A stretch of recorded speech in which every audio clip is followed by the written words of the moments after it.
Lantad ng matagal ng tinatagong katiwalian sa isang matapang na pahayag isinubalat ni Senadora Amy ang umalay lihim na plano ng kanyang kapatid na si Pangulong Kuting Jr. at ni House Speaker Martin Tambaluslos. Ayon sa Senadora, may mga hakbang na ginagawa ang dalawa upang mapanatili ang kanilang kapangyarihan at kontrol sa yaman ng bayan, ngunit ngayon ani niya ito na ang simula ng kanilang pagbagsak.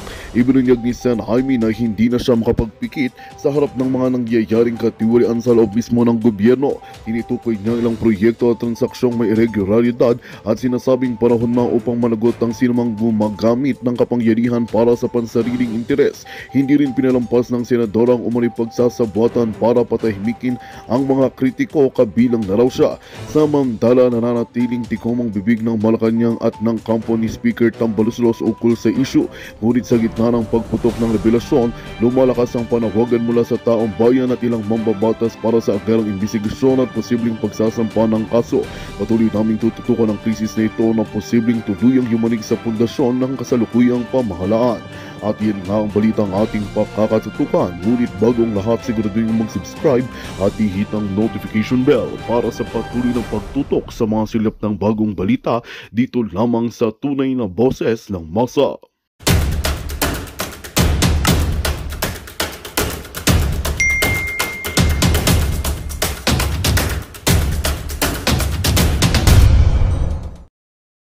Panghuling pasada na ito at sabi ko nga, balik tayo sa tunay na ating issue. Pero syempre tunay, kailangan nating ilabas kung sino ang mga traidor sa atin, sa hanay natin. Diba? Ganun talaga yon.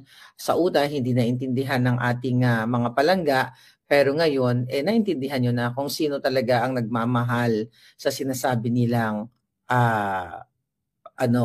Pangulong Duterte at sa kanyang pamilya. So mga kababayan, alam niyo naman ang ating laban talaga ay para sa mga bangag, mga addictus, mga traidor, mga spy, di ba? Spy para sirain ang Pangulong Duterte, para sirain tayong lahat. Doon talaga ang laban natin. At nakita natin yan at inilatag natin sa inyo. Dahil nga ngayon pa lang, sabi ko nga ay gumagawa na ng paraan ang kabilang grupo, ang mga bangag at iba pang grupo para sirain si Inday Sara at si Pangulong Duterte. Sinira na nga nila, di ba? Pinakulong na nga nila ng mga bangag. So, gusto ko lang tapusin tong issue na ito dahil kayo napakatalino at magagaling. Ang dami nagme-message sa akin. At itong pag-share ng mga private moments ni Pangulong Duterte. Alam nyo, nung nasa Hague pa lang ako, syempre marami tayong mga nakakausap, okay? At isa dyan ay ang ating kaibigan na mga abogado. So yung ginagawa sa hindi nakakaalam na mga ordinaryong Pilipino na katulad ko, yung tinatawag na voyeurism, or meron tayong tinatawag natin yung batas na patungkol dyan, yung tinatawag na RA 9995, Anti-Photo and Video Voyeurism Act of 2009. Ito ay krimen na pasikreto na pagkuha ng mga private images ng isang tao. So, dito sa ginawa ng isang alpotera, talaga namang mananagot siya dito. Right? Yun ang issue dito, mga kababayan. Ang issue po dito, gusto kong isaksak nyo sa utak ninyo kung bakit kailangan malaman ng nagmamahal sa Pangulong Duterte, sa kanyang pamilya, kung ano ang real deal dito. Hindi may kaso, okay? Kahit sa US, kahit sa Pilipinas, may kaso o pwedeng makulong ang isang taong pasikreto o kahit may consent pa na picturean ang mga masiselang bahagi ng katawan ng isang tao. Hindi po ito pagbubuyangyang o pagpapahiya sa kay Pangulong Duterte, which is yun yung narrative na gusto ng mga double agents. Yun yung mga narrative na gusto ng mga bastos, ng gusto ng mga alpotera. Siyempre, pag alpotera ka talaga, wala kang sinusunod na batas. Gusto mo talaga magpaka-alpots. Diba? Babaliin mo yung ugat ng problema. kahit alam mo na mali ang ginawa mo na pasikreto o even may consent pa sa ating former president po yan ay hindi tama na gawin sa ating Pangulo ng kahit sino man. Kaya dapat managot si Alpotera sa kanyang ginawa. Hindi po sapat na ikaw ay dating supporter o sumuporta ka yan ang iyong idadahilan ay supporter naman ako since 2016, since 2015. Ay ikaw Marlica, ano ka lang, ngayon ka lang lumabas, ganito gano'n. Hindi ka naman supporter, dadadada sa mga ganon, kaya manahimik ka. So yun yung gusto nilang gawing narrative ni Alpotera. So buksan natin ang inyong mga isipan at ang inyong mga puso na na-address ba ni Alpotera, ng mga Alpotera, yung akto na ginawa niya na pasikreto o may consent ang paglitrato o pagvideo sa isang masiselang parte ng katawan ng isang tao. Yun. Di ba? Paulit-ulit, kahit paano pang depensa ad hominem ng mga kanyang mga iro, you guys are smart enough, di ba? Para maintindihan kung ano talaga. Sa totoo lang, ang sabi kasi ng mga kalaban o nila, ito daw ay pagwawatak-watak. No. Ito po ay pag-filter. Di ba? Ito ay pagtanggal ng mga pase. Alam niyo yung pase? Yung bigas. Di ba sa amin sa Bisaya nung bata ako, yung bigas lalagay mo sa tipas, o bigla ko naalala, igaganon mo, di ba? Isisinsin. Ano tawag doon? Basta igaganon mo yung bigas, tapos tatanggalin mo yung pase. Ito yung ginagawa natin. Tatanggalin natin yung pase o bulok sa hanay natin na pwedeng magpahamak sa ating tipas, tahop na sa aton sa Ilonggo. Bilao, yan, tama. Tipas in Tagalog is bilao. So yun po ang nangyayari dito. Hindi ito parang, kasi may mga nababasa tayo, Maharlika, manahimik ka na, kasi naghihiwa-hiwala yung mga tao. No. Ito ay pagtanggal natin sa mga bulok sa hanay natin. Ulit-ulitin po natin, kailangan ninyo na maging malinaw ang inyong pag-iisip na ang issue po dito ay ang pasikreto o even may consent, ang pag-take ng photos or videos at pagbuyangyang sa mga tao, sa kanyang mga kaibigan, sa kanyang mga amiga at pagpapakita sa isang maselan na bahagi ng katawan at ito'y pagtatawanan ng mga nakakita. Ito po ay ang tunay na issue, ang pagpapahiya sa ating mahal na Pangulo. Kasi kung mahal mo ang iyong mahal, ang iyong partner, ang iyong kaibigan, hindi mo gagawin yan. At mayroon niyang pananagutan. Labag po yan sa batas. At dito po kung magkakaso ang pamilya ni Inday sa taong ito, at kung pwede ako mag-witness via kahit sa abroad ako, at yung kasama ko, I don't know yung isa kasi tatlo kami ang witness. Actually, may isa pang witness pala na na-inform ako. So, na makakilala din ng Pangulong Duterte. Kung 1, 2, 3, so 4 kami mag-witness, makakalaboso po talaga ang Alpotera. Dahil una, ang question natin, ano ang intensyon niya, kung bakit kailangan niyang gawin ito sa ating respetadong Pangulong Duterte. Alright? Dahil ngayon, ang Pangulong Duterte, alam naman natin, nakakulong, 80 years old, hindi niya kayang ipagtanggol yung kanyang sarili sa ngayon. At siya ay pinahiya, ginawan. Ang sabi kasi nila, hindi, Maharlika, ikaw yung nag-ano nito Ikaw yung nag-umpisa. Okay? Ako lang ang nag-expose. Pero ang nag-umpisa ay ang Alpotera. Sabi ko nga, hinahain niya ito sa mga kaibigan niya, sa mga amiga niya. Kung mahal mo ang boyfriend mo, kung totoo, kung mahal mo boyfriend mo, asawa mo, partner mo, boyfriend na lang at asawa. Kasi iba yung one night stand, walang pagmamahal yon. 'Di ba, heart? 'Di ba? So anyway, kung mahal mo to, hindi mo to gagawin. Yan yung tinutumbok natin. Kaya nga sabi ko, lawakan nyo yung isipan ninyo dahil si Alpotera ay talagang siya lang ang isang bukod tangi na nakapasok even sa mahigpit na pagbarikada sa mga kaalyado ni Pangulong Duterte, kay Vice President, sa mga lawyers niya during the day or the evening nung March 11. Yun yung na-miss yung point. So nililihis kayo ni Alpotera at marami silang trolls and everything, pero yun po yung issue. na may kaakibat na pananagutan si Alpotera na pwede po siyang makulong. Dahil ito po ay, yun nga, sabi natin ay invasion of privacy. Kung ikaw ay assistant ng isang tao, caregiver, nurse, 'di ba? Yaya. Wala kang karapatan na picture-picturean ang mga masiselang parte o mga private moments ng pasyente o ng iyong amo at ipakita mo sa iyong mga amiga para ipagmalaki at pagtawanan.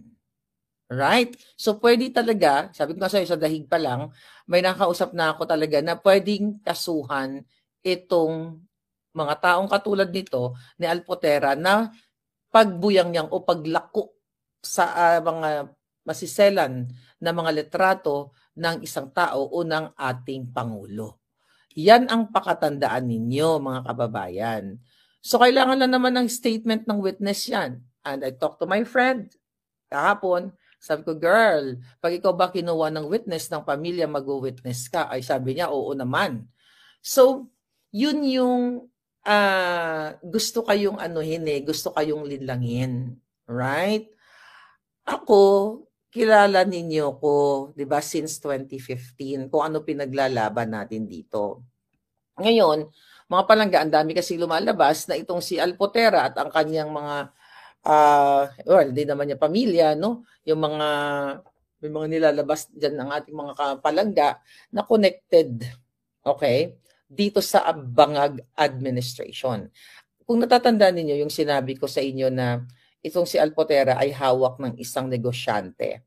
Okay? I talked to someone the other day para maintindihan niya yung kwento. Dahil sabi niya nga sa akin, ano ba yung totoong nangyari? Kasi itong si Alpotera nagpapakalat ng kasinungalingan within the group at nagpa-victim effect siya.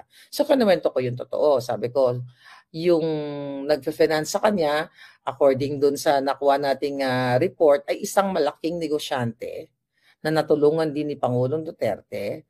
At ito ay konektado din sa charter o sa eroplanong nagdukot kay Pangulong Duterte. Kaya nga sabi nitong kausap ko, kung yung taong yan, ay malinaw pa sa sikat ng araw na si Alpotera ay pwedeng talagang gamitin nung negosyanteng yan, dahil yung negosyanteng ito ay ganito ni Liza, ganyan, sanggang dikit ni Liza Tanas. Ganyan po ang mga bangag. So hindi ito pagda-divert sa laban natin. Do you think nakakalimutan ko yung laban natin? Hindi ko yan nakakalimutan. Kailangan lang natin tahupon ang pasi, yung bulok. And now, nagsalita si Kitty Duterte. Okay? Ngayon, mga kababayan, nagsalita si Kitty patungkol dito sa nalilangan. Okay? May statement si Kitty, hindi ako nakapag-react doon. Sabi ko, part 3 pa lang, naano na tayo, natapos ng ating teleserye. Intindihin nyo to ha, okay? Intindihin natin ito ng bonggang-bongga. Alright. Okay. Di ba may IG post si Kitty na shinare natin yesterday? Sabi niya, it has come to our attention that a certain individual that has formerly worked or has been associated with my father, PRD, has been making claims about the duties that they have performed for him.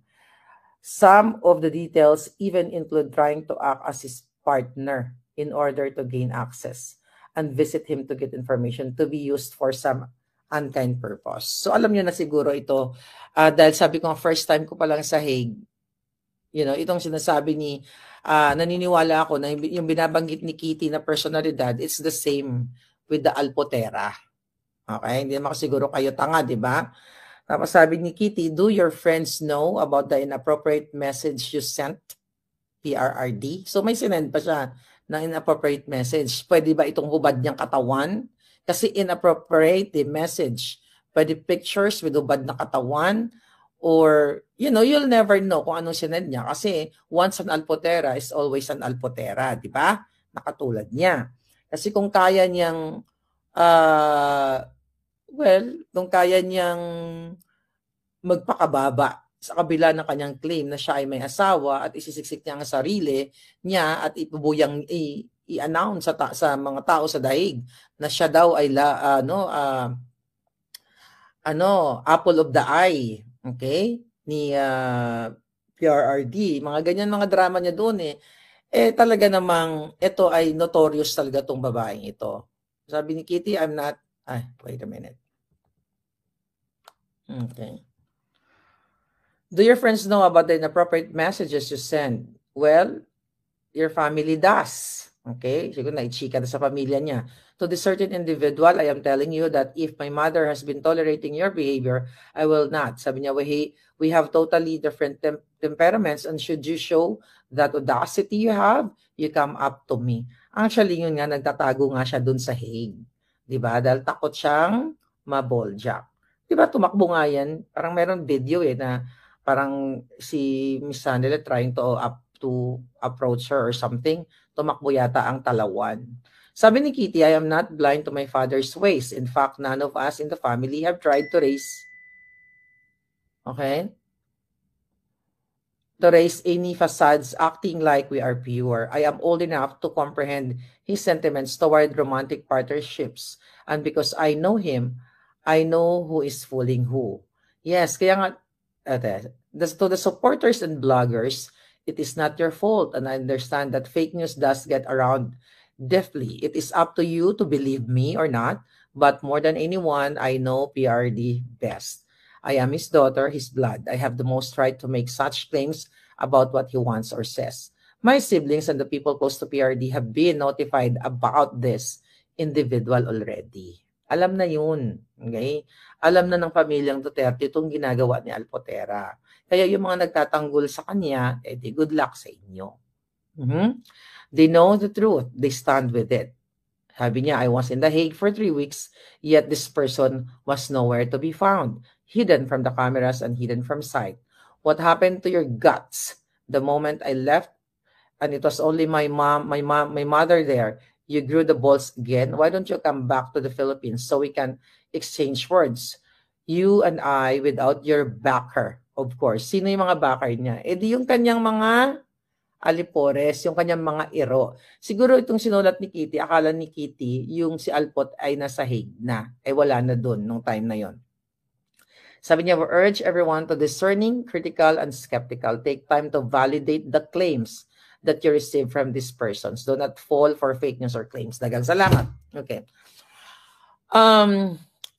Ang katanungan dito, sa kabila ng statement ni Pangulong ni Kitty, yung mga iro ni Alpotera ay talagang kinakalaban pa ngayon si Kitty. At kung ano-ano sinasabi, hindi natin isa-isahin. Kung ano-ano sinasabi kay Kitty at kay Miss Hanelet. Na parang may sinasabi pa sila, parang hindi pure, hindi tunay na pamilya, o yun ba yung statement? Hindi pure o hindi original, something like that. Itong si Kitty, kaya parang, girl, sabi gano'n, pangalanan daw itong sinasabi niya. Sabi ni Kitty, alam nyo, ulitin ko, matalino kayo. Open book ang buhay ni Pangulong Duterte. Yes, si Kitty ay anak ni Pangulong Duterte. Si Inday, si Kitty, si Baste, si Pulong ay magkakapatid. Although magkaiba ang kanilang nanay, pero hindi ibig sabihin dahil si Kitty ay iba ang nanay, ay dito tayo magtututok. Dito lang kami kay Inday, kay Pulong, at saka kay Baste. Kasi sila yung original. Di ba may ganun silang narrative? Tapos si Kitty, babastusin na lang natin kasi hindi naman yan tunay na pamilya ng mga Duterte. May ganun silang drama di ba? Kasi anak yan ni Hanelet. So nakita ninyo kung paano nila it-twist, mga kababayan. Anong ibig sabihin ng mga taong gumagawa ng paninira kay Kitty now? Okay? And kay Hanelet, at ipipilit nila na single si PRRD. Sabi ko nga, napakatalino nyo naman tao. Okay lang ba yon? Sa tingin nyo ba matutuwa si Inday Sara, ang kanyang mga kapatid na, kasi sila lang tatlong magkakapatid, dapat durugin natin si Kitty? Hindi pwede yun na magpapakita ka ng pagmamahal mo, kunwari, dito sa tatlo, dito yung bunso, boljakin natin kasi hindi naman yan anak ni Zimmerman What kind of narrative is that, darling? Yan ay sabi nila, pang double agent, pang mangga. Kasi mayroon orchestrated ang mga ito. namamantikaan, nakikinabang, at sabi ko nga, itong si Alpotera, merong kumukumpas diyan. Kaya tanungin natin nga sa kanya, ito ha mga palangga, wag niyong kakalimutan, sino ang nagpapasok, ulit-ulitin ko, kasi nililist na yung issue para makalimutan ninyo. So, sino ang nagpapasok kay Alpotera dun sa Villamor Air Base na katabi pa yata siya ni Torre, di ba? Yung mga iro ni Satanas at ni Bangag. Yan ang inyong tutukan. Okay? Ngayon, ang ginagawa ng mga grupo ni Alpotera kasi may troll sila, di ba? Babato sila ng mga issue about me, about my alindog. Siyempre, pinapapangit nila ako. May nag-send sa akin, siyempre pinapapangit nila ako, di ba? Ganun talaga, pag galit sila sa'yo, pwede nang kulang kanila ng sungay. But do you think, ang isang pangit, kung ang nget pa ka talaga. Pero ang usapin dito, it's not about the looks ng mga hindi daw naliligo, sabi nung yung nanonood, kundi ang ugat kung bakit kailangan yung protektahan ng PRRD. Kung bakit may nakakaalam sa mga galaw ni PRRD even before the abduction sa kanya. At since sinabi ni Kitty na nakarating na sa kanyang pamilya, alam na to ng pamilya niya. Not only si Miss Andelet, kundi ang mga magkakapatid. Nag-uusap yan mga palangga. So hindi nyo pwedeng ilihis ang kwento. Ang pwede nyong gawin, mga kababayan, na kung talagang nagmamahal kayo, okay, ay hindi nyo dapat pagpaniwalaan ang isang Alpoterang nagtatago sa kanyang mga iro. Okay? Nagtatago sa kanyang mga iro. Ano daw? Sabi ni BF Channel, wala kasi silang makita na hindi maganda ang sa mga Dutertes. So tinitira lang nila ang personal life para lang may masabi. Ang sabi ng mga nababasa ko, bakit daw ini-air natin yung dirty linen, okay, ng mga Duterte? Excuse me. Bago pa natin sinuportahan ng Pangulong Duterte, in-air niya na mismo kung ano man yung mga dirty linen niya. Kaya di ba nagustuhan natin siya? Kaya nga prangka siya, open siya sa kanyang private and ang kanyang buhay na tungkol din sa mga girlalus na yan. Kitty is the apple of the eye of the Duterte, sabi ni Cecilia. Oh, yes, that's true.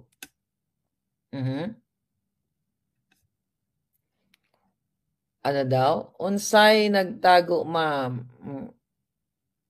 Ano daw?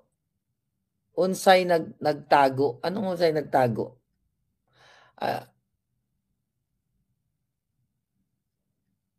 Okay. Yes, sabi ni Marilyn Bondo. Sabi ni Cora MacCarver, yung girl yung naka-access din daw sa ICC. No. Wala pong Alpoteras na naka-access sa ICC. Wala nakapasok doon, believe me. Yung isa nananahimik naman yun pero binitbit lang nga yun di ba? Pero I don't know kung sasabay siya sa ano na to, sasabay siya. Mukhang hindi naman, mukhang tahimik naman. Mukhang yun nga ang ginagawang diversion ng mga Alpotera. Yun yung si G, di ba? Yung kanilang, yun yung kanilang inaano dito, sinasangkalan.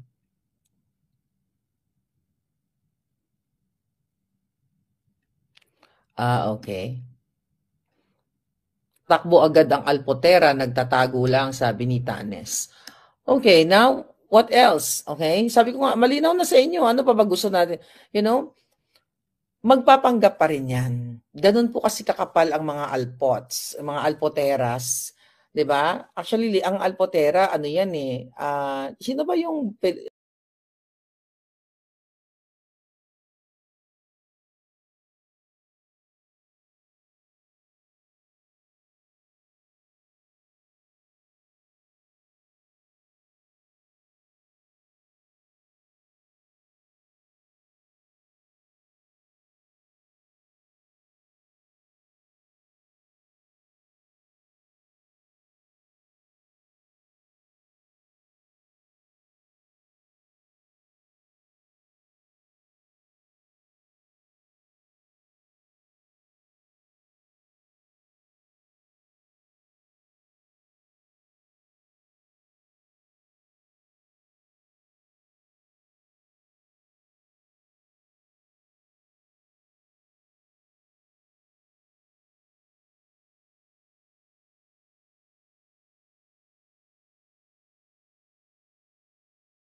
Magandang balita ang hatid namin sa inyo ngayong araw. Sa pagtatapos ng aming balitaan, nagbigay kami ng mga mahalagang impormasyon. Maraming salamat sa pagtutok at pagsuporta sa aming programa. Huwag kalimutang manatili sa mga susunod na araw para sa mga bagong balita at mga kwento na dapat nating abangan.